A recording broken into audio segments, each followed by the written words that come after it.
Hey guys, welcome back to another video. As promised, a little bit late, so my apologies, but this is the unboxing of the Logitech StreamCam that I did mention in the Valentine's Day unboxing if you happen to watch that. So this is their new flagship camera. The StreamCam does 1080p at 60 frames a second using Logitech Capture. Uses USB-C as well, so more compatible with the up-to-date devices. We're going to do an unboxing and a first impressions video, and then I might cover the software in there as well, just give you a little preview of what you can kind of expect from it. This is an unboxing and first impressions primarily. I haven't actually looked at this yet even myself, so this is obviously my initial thoughts going into it. So I obviously saved it to unbox on the video. So let's crack into this, get me a knife. Now, I have watched a couple of videos on this, so I've got a little bit of a baseline of things to cover.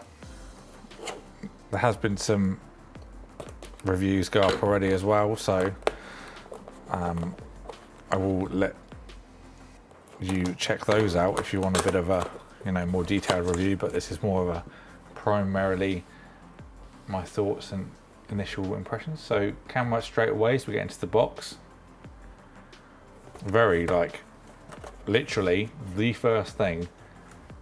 I wonder if that would be protected quite as well being at the top when shipping, but hopefully you will have nice lots of padding when you receive it. Okay, so this looks like it's going to just all come out in one load. Yeah, so let's get through the other parts first. There's a warranty information booklet. Probably going to be too bright for the camera to pick up, but it's there. Quick start guide, I'm assuming.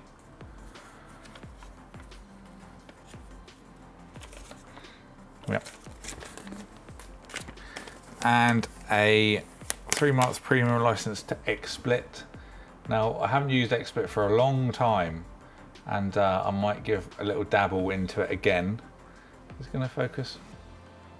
So I'm not going to reveal the code just in case I happen to use it. If I do give the code away, it'll be on social media, so just check there if you're interested in getting a 3 month trial. Just on the off chance I don't use it, I'll let you know either way. Okay, so that aside, nothing else in the box. Tell you what, let's just put this to the side.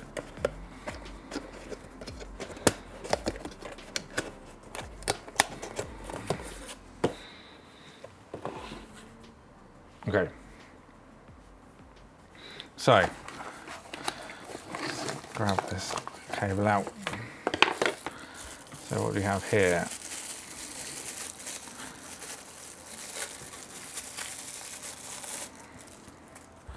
So an additional mount, it looks like. So if you want to go straight onto a tripod and you don't want to use the included mount, then they give you an additional threaded mount, which would be good actually, because some people may use a camera on a ring light, for example, or they may want to use a different mounting solution, maybe like a magic arm or something like that, and then that gives you an alternative to use that instead.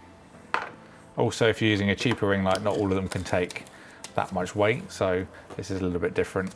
Nice premium cable, very thick, rubber coated. Now the camera does have a lot of weight to it. That's like the immediate thought. It's rather heavy, but that being said, I don't see that as a negative. So, initial thought of this stand for one part. Let's just take this off. How do we take it off? It literally just pulls off.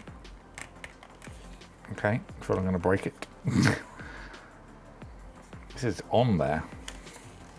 Okay, so you have to kind of pinch it apart to get that off. So let's go over this, because this doesn't have the tripod thread like the C920 does underneath. So it would have one here generally. So this is why you've got the other option mounting bracket included. So obviously that's going to go over your screen. You can adjust it to however much thickness you have. if you're an editor and you have one of the thick boy screens, you can obviously just adjust it to whatever suits, thinner or thicker. So yeah, they didn't have the thumb, the thread in the bottom, so that's why you've got the additional bracket, so you can choose which one you want. And there's also a degree of motion in the top part as well. The old one had a little bit of motion on the camera itself, whereas this one has it in the actual bracket. So yeah, we got some sideways motion on there as well. And then one of the things I did mention in the unboxing video of this is the ability to easily go portrait to landscape. So you push it in and then you can just take it out. You do have to pull it apart slightly, but I'm thinking this is going to be just because it's new, and after a little while it'll probably be easy to do. So then you can just take it out, rotate it, and then you've got vertical video. Obviously that way the logo is upside down, but unless you're going to be using it obviously on a video, it's going to make a difference because people are going to be watching you through it rather than at it. So now closer up on the lens, let's see if the camera can get this. It says 1080p 60 frames on the side. Nice element, certainly bigger than the C920 just in general size. It's actually hanging from my monitor. So it makes up for it in another way. So you can see it's not quite so long, but you've got more depth. And then obviously the stands very similar, minus the changes I mentioned with the no thread on the bottom. Then the pivot's in a different place. This would just go up and down, whereas this one now moves using the stand itself rather than the camera being connected to the stand. So yeah, I've had this Logitech one. I think I bought it about 8 years ago. I bought it pretty much after it came out. I'm pretty sure it was about 8 years ago. And I've used it since. It is nice to see a new one. There were a few issues with this C920. There was auto-focusing hunting constantly, which this one seems to have fixed by what I've seen so far on YouTube. So one thing I didn't mention, this goes to USB-C on the end. So I'm going to plug this in and then let's give it a little go on the software, and then give you some actual visual images from the camera so you can see what you could expect from this, and give you some impressions of that as well. Okay, so onto the software. I'm using the audio from the microphone as well, so you can have a little bit of a sound sample on how that's going to be. To be fair, most of the people that are going to be using this will be using a dedicated microphone like the one here, or something of that nature, maybe even a headset, mod mic. So I wouldn't take this as something overly important, because you'll probably be using another one anyway. For the odd occasional Skype call, it will do fine. But anything more than that, you're going to want a desktop one, I think. So, quick side note, there is a little white LED indicator on the actual camera itself to indicate that it is taking video.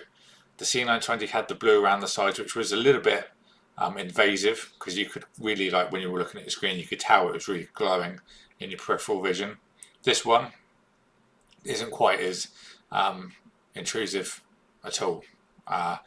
You can just slightly see it out of peripheral vision, but not to the point where it's just like this big glowing box that you can just see. So I do like that over the C920 one. So as you can see, I have got my green screen set up. I haven't used this for years, so it's quite bent out of shape. But this was more for just to give you a bit more of a cleaner video to look at. And then I'll show you the built-in green screen effects as well. So on the software here, this is literally, I tried to get a little bit of a better setup before I started the video. But you've got two different sources on the side. You can go through and do like screen captures, window captures and stuff on there if you want. You can create your own scenes. You can actually use this software to record, take pictures from. As you can see in the bottom here, I've got other settings there, but for the majority of people, they'll probably set the video settings up with this, and then they'll use it on a bit of software like OBS that I'm running in the background. I'm not going to bring it up because it will make one of those really weird dramatic effects. But this is the only way that I could do it to actually capture the video as well. So I can't actually bring that into OBS because you won't see it on the software because that only likes one program at a time. Bit long-winded. So priority for frame rate or exposure down here, I've picked frame rate. This is actually running at 1080p 60 frames. Now anyone that's used the C920, you'll be able to tell immediately this is superior to the old one. So let's just give you an example of the autofocus speed. Nice and quick. And even during my testing that I was doing with this before I started this video, I didn't find it to do the hunting that the C920 did, so already a bonus point there. So backlight correction, well, that's quite a nice little adjustment, easy to do as well. So dual mono audio or stereo.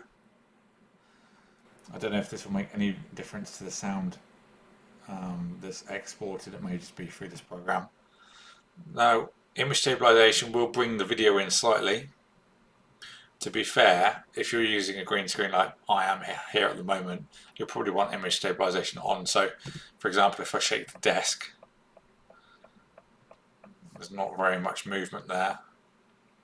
And if I turn that off and shake it, it does pretty well. There's a pretty drastic difference.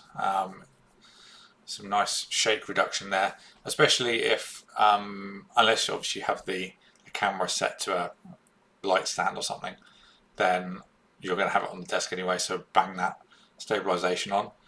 Framing you can play around with. Obviously I've done some manual adjustment on the camera itself to get it all framed up. I've raised the green screen up a little bit as well, but you can just bring this in a little bit, and then say we want to go up and then left a little bit, and then what I would then do is use the green screen software in OBS or even in this, then crop it down to a square, put yourself in the game.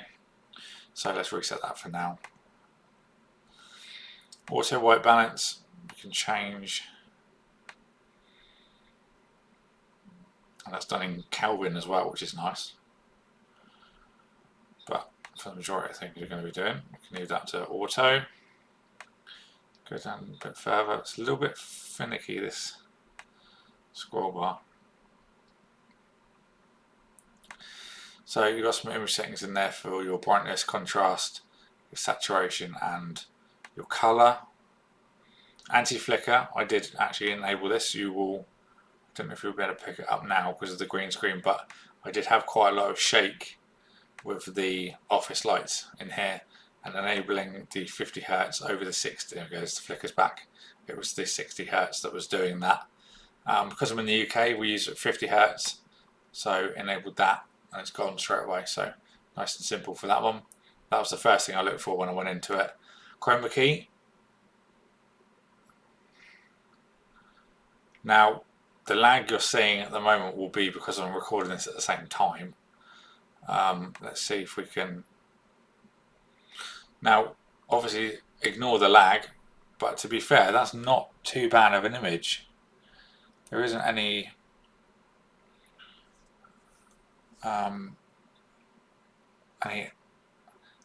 green on the edges of the chair, which is good. And considering I'm not even lit myself, this is literally just the office lights. Not too bad of a job, actually. It's pretty good and pretty impressive. I'm going to turn it off for the sake of the video because it's making it lag. But pretty impressed. You know, you've got horizontal and vertical flip if you want to do that as well. So the watermark, I've turned that off already, but that's just a little Logi logo. If you're going to be using this on OBS, then you're going to want to change that. So here, maybe if you're doing a podcast, you could put